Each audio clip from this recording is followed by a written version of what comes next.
বাংলাদেশের সাবেক প্রধানমন্ত্রী শেখ হাসিনাকে ফিরিয়ে আনতে দেশের অন্তর্বর্তী সরকারের আন্তর্জাতিক প্রচেষ্টা কি থেমে গেল নাকি ব্যর্থ হলো, এই প্রশ্ন উঠছে। কারণ জুলাই আগস্টে মানবতা বিরোধী অপরাধের মামলায় সাবেক প্রধানমন্ত্রী শেখ হাসিনাকে আগামী এক সপ্তাহের মধ্যে হাজির হতে দুটি জাতীয় পত্রিকায় বিজ্ঞপ্তি প্রকাশের নির্দেশ দিয়েছেন আন্তর্জাতিক অপরাধ ট্রাইব্যুনাল বা আইসিটি।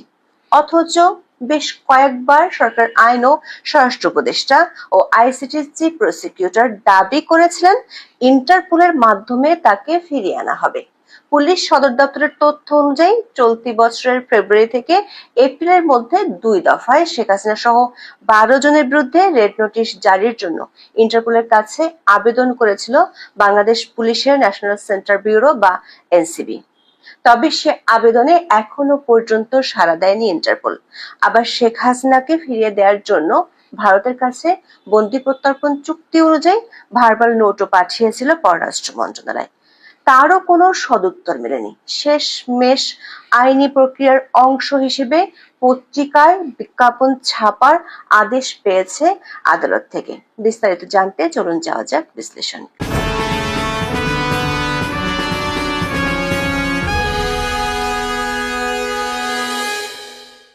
24শে জুলাই আন্দোলন দমানোর চেষ্টায় মানবতা বিরোধী অপরাধের 5টি অভিযোগ আমলে নিয়ে সাবেক প্রধানমন্ত্রী শেখ হাসিনা এবং সাবেক স্বরাষ্ট্রমন্ত্রী আসাদুজ্জামান খান কামালের বিরুদ্ধে গত 1 জুন গ্রেপ্তারি পরোয়ানা জারি করে ট্রাইব্যুনাল। তাদের গ্রেপ্তার করা গেল কিনা সে বিষয়ে প্রসিকিউশন 16 জুন অগ্রগতির প্রতিবেদন তুলে ধরে। ট্রাইব্যুনালের চিফ প্রসিকিউটর মোহাম্মদ তাজুল ইসলাম আদালতকে বলেন, শেখ হাসিনা এবং আসাদুজ্জামান খান কামালের ঠিকানায় গিয়ে পুলিশ তাদের পায়নি। বিভিন্ন মাধ্যমে শোনা গেছে তারা দেশের বাইরে আছেন। এই অবস্থায় নিয়ম অনুযায়ী পত্রিকায় বিজ্ঞপ্তি দিয়ে তাদের হাজির হতে বলতে হবে। ট্রাইব্যুনাল এরপর একটি বাংলা এবং একটি ইংরেজি দৈনিকে বিজ্ঞপ্তি প্রকাশের আদেশ দেয়। 1 সপ্তাহের মধ্যে তাদের ট্রাইব্যুনালে হাজির হওয়ার নির্দেশ দেওয়া হবে ওই বিজ্ঞপ্তিতে। এ বিষয়ে পরবর্তী আদেশের জন্য 24শে জুন তারিখ রেখেছে আদালত। নিয়ম অনুযায়ী এর পরের ধাপে 2 অভিযুক্তকে পলাতক দেখিয়ে তাদের বিরুদ্ধে অভিযোগ গঠন করা হবে এবং তাদের বিরুদ্ধে আনা মানবতা বিরোধী অভিযোগের আনুষ্ঠানিক বিচার শুরু হবে। দর্শক, শেখ হাসিনা সহ আওয়ামী লীগের একাধিক নেতাকে বিদেশ থেকে ফিরিয়ে আনার জন্য সরকারের চেষ্টার কথা শোনা যাচ্ছিল গত বছরের অগস্ট থেকে। এর মধ্যে সবচেয়ে বেশি শোনা গিয়েছিল তাদেরকে দেশে ফেরাতে ইন্টারপোলের মাধ্যমে রেড নোটিশ জারি করা হবে। আইন উপদেষ্টা আসিফ নজরুল 2 বার, স্বরাষ্ট্র উপদেষ্টা জাহাঙ্গীর আলম চৌধুরী 1 বার এবং আইসিটির চিফ প্রসিকিউটর তাজুল ইসলাম 2 বার এই কথা সাংবাদিকদের বলেছিলেন।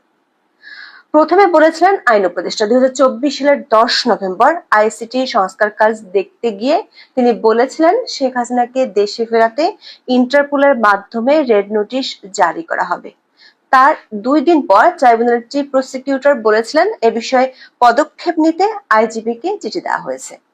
22 ডিসেম্বরও তিনি একই কথা বলেন। সবশেষ গত 10ই মে ইন্টারপোলের মাধ্যমে সাবেক প্রধানমন্ত্রী শেখ হাসিনাকে দেশে ফিরিয়ে আনার চেষ্টা চলছে বলে জানিয়েছিলেন স্বরাষ্ট্র উপদেষ্টা।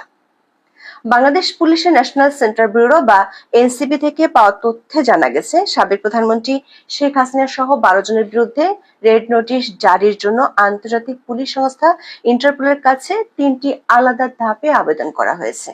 শেখ হাসিনা সহ যাদের বিরুদ্ধে রেড নোটিশ জারির আবেদন করা হয়েছে তারা হলেন সাবেক মন্ত্রী ওবায়দুল কাদের, আসাদুজ্জামান খান কামাল, আকমা মোজাম্মেল হক, হাসান মাহমুদ, জাহাঙ্গীর কবির নানক, মহিবুল হাসান চৌধুরী নওফেল, সাবেক mayor Sheikh Fazlenoor Taposh, major general Tariq Ahmed Siddique, সাবেক প্রতিমন্ত্রী নসরুল হামিদ, আলী আরাফাত ও সাবেক আইজিপি বেনজির আহমেদ।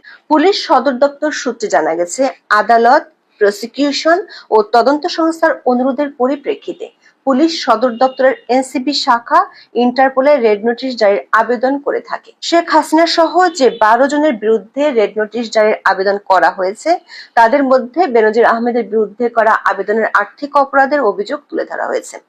অন্যদের বিরুদ্ধে করা আবেদনে মানবতা বিরোধী অপরাধে জড়িত থাকার তথ্য-উপাত্ত যুক্ত করা হয়েছে। শেখ হাসিনা ও বেনজির আহমেদ ছাড়া অন্য 10 জনের বিরুদ্ধে এনসিবি থেকে ইন্টারপোলের কাছে আবেদন করা হয় 10 এপ্রিল। বেনজিরের বিরুদ্ধে রেড নোটিশ জারি করতে ইন্টারপোলের কাছে আবেদন করা হয় চলতি বছরের ফেব্রুয়ারি মাসে। এর আগে দুদকের আবেদনের পরিপ্রেক্ষিতে ঢাকার একটি আদালত বেনজিরের বিরুদ্ধে রেড নোটিশ জারির জন্য ব্যবস্থা নিতে নির্দেশ দেন। এনসিবি যে 12 জনের বিরুদ্ধে রেড নোটিশ জারির আবেদন করেছে তাদের প্রত্যেকের বিরুদ্ধে বাংলাদেশের আদালত থেকে বিভিন্ন মামলায় ওয়ারেন্ট বা গ্রেপ্তারি পরোয়ানা রয়েছে। ইন্টারপোল যেসব ব্যক্তির বিরুদ্ধে রেড নোটিশ জারি করে তা তাদের ওয়েবসাইটে প্রকাশ করে। 16 জুন রাত 10টা পর্যন্ত ইন্টারপোলের ওয়েবসাইটে গিয়ে দেখা যায় মোট 6,665 জনের বিরুদ্ধে রেড নোটিশ জারি করা আছে। এর মধ্যে 61 জন বাংলাদেশি। তবে রেড নোটিশ জারির জন্য ইন্টারপোলের কাছে সম্প্রতি আবেদন করা 12 জনের কারো নাম তালিকায় নেই। এর অর্থ হলো গত 5 মাসেও বাংলাদেশের অন্তর্বর্তী সরকার আবেদন আমলে নেয়নি ইন্টারপোল। প্রশ্ন হলো কেন? পুলিশ সদর দপ্তরের একাধিক কর্মকর্তা বলছে ইন্টারপোল যে এই আবেদন আমলে নেবে না সেটি সরকার জানতো, কারণ কোনো রাজনৈতিক ব্যক্তির বিরুদ্ধে ইন্টারপোল রেড নোটিশ জারি করতে পারে না। বিগত আওয়ামী লীগ সরকার আমলে বিএনপির ভারপ্রাপ্ত চেয়ারম্যান তারেক রহমানের বিরুদ্ধে রেড নোটিশ জারি করেছিল, কিন্তু পরে তারেক রহমানের আইনজীবীর নোটিশের পরিপ্রেক্ষিতে ইন্টারপোল তার নাম রেড নোটিশ তালিকা থেকে সরিয়ে নিয়েছিল। পররাষ্ট্র মন্ত্রণালয়ের সূত্রে জানা গেছে ইন্টারপোলের রেড নোটিশ জারির আবেদনের বাইরে ভারত সহ যেসব দেশের সঙ্গে বাংলাদেশের বন্দি প্রত্যর্পণ চুক্তি রয়েছে সে চুক্তির আওতায় বিদেশে থাকা ব্যক্তিদের ফেরানোর চেষ্টাও রয়েছে অন্তর্বর্তী সরকারের পক্ষ থেকে। তবে বন্দি প্রত্যর্পণ চুক্তির আওতায় ফেরানো যে সহজ নয় সেটিও বুঝে গেছে অন্তর্বর্তী সরকার। ভারতের সঙ্গে বাংলাদেশের বন্দি প্রত্যর্পণ চুক্তি রয়েছে। এই চুক্তির আওতায় শেখ হাসিনার ভারতে পদার্পণের ঠিক 4 মাস 18 দিনের মাথায় তাকে ফেরত আনতে বাংলাদেশ সরকার আনুষ্ঠানিকভাবে দেশটির কাছে আবেদন করেছিল। সেই আবেদনে কোনো উত্তরই দেয়নি ভারত সরকার। এমনকি ব্যাংককে বিমস্টেক সম্মেলনে ভারতের প্রধানমন্ত্রী নরেন্দ্র মোদীর সাথে সাইডলাইন বৈঠকে ডক্টর মোহাম্মদ ইউনূস বিষয়টি তুলেছিলেন। 2024 সালের 28 ডিসেম্বর বিবিসি বাংলায় প্রকাশিত এক প্রতিবেদনে বলা হয়েছে বাংলাদেশের অন্তর্বর্তী সরকার যদিও দাবি করছে শেখ হাসিনাকে ফেরানোর প্রচেষ্টাকে তারা সর্বোচ্চ অগ্রাধিকার দিচ্ছে, ভারত কিন্তু মনে করছে তাদের পাঠানো বার্তা একটা দায়সারা পদক্ষেপের চেয়ে বেশি কিছু নয়। দিল্লিতে শীর্ষস্থানীয় একজন সরকারি কর্মকর্তা বিবিসিকে বলেছিলেন সত্যি যদি বাংলাদেশ এই ব্যাপারটা নিয়ে সিরিয়াস হতো তাহলে তো তারা শেখ হাসিনার বিরুদ্ধে নির্দিষ্ট অভিযোগগুলো কি এবং তার বিরুদ্ধে সাক্ষ্য প্রমাণই বা কি সেই বিবরণও পেশ করত, মানে যেমনটা একটা চার্জশিটে থাকে। তাছাড়া চুক্তির শর্ত পালন করে যথাযথভাবে আবেদন না করায় ভারত সরকার বিষয়টি নিয়ে কোনো উত্তর দেয়নি বলে বিবিসির ওই রিপোর্টে বলা হয়েছে। ইন্টারপোল এবং ভারত সরকার দুটো থেকে হতাশ হলেও আইসিটিতে শেখ হাসিনার বিরুদ্ধে আনা অভিযোগের শুনানি চলছে। এখন আইন অনুযায়ী তাকে মিসিং বা নিখোঁজ ধরে নিয়ে হাজির হতে বলার জন্য পত্রিকায় বিজ্ঞাপন দেওয়া হবে। প্রশ্ন হলো যেখানে দেশে বিদেশে সবাই জানে শেখ হাসিনা ভারতে আছেন সেক্ষেত্রে মিসিং বা নিখোঁজ হিসেবে ধরে নেওয়া কি ঠিক হবে?